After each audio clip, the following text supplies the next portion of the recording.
ayol kishi tug'ilibdiki, uysiz hech kimga kerak emas bo'lib tug'ilar ekanda. O'zi bu dunyoda yagona uysiz mavjudot bu ayol bo'lar ekan.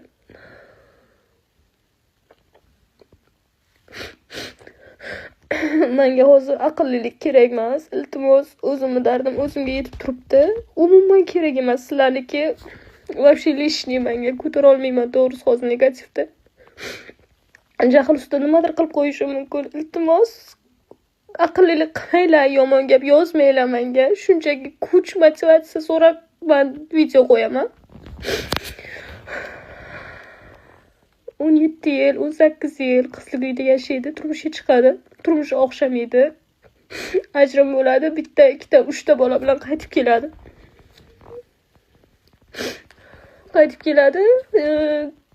Hammasi avvalgidek bo'ladi. Onam uyda yashab yuraman deb o'ylar ekan. Yo'q, unaqa bo'lmaydi. Sig'maydi hech qachon avvalgidek qabul qilishmaydi uni. Bir og'iz aytilgan gap o'sha yurakka borku, shunaqa qattiq, shunaqa og'ir botadi. Buni qaytib kelgan onasinikida yashaydigan ayollar biladi. Farzandi borlar biladi. Bo'lakni durtsa, iching shunday g'alati bo'lib ketadi.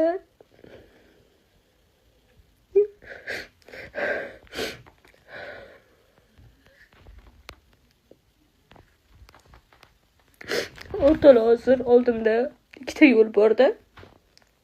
Birinchisi, farzandimni tashlab, qizimni kimlardir qo'liga tashlab ketib, uradimi, turtadimi bilmayman. Baribir hech kim onaday qara olmaydi, bu narsani bilaman.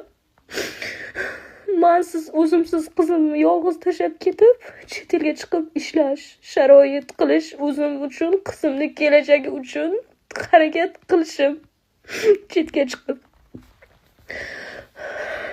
Ikkinchisi, hozir mana shu yuritib o'tirgan akkauntim, ya'ni Instagramdan nimadir chiqarish.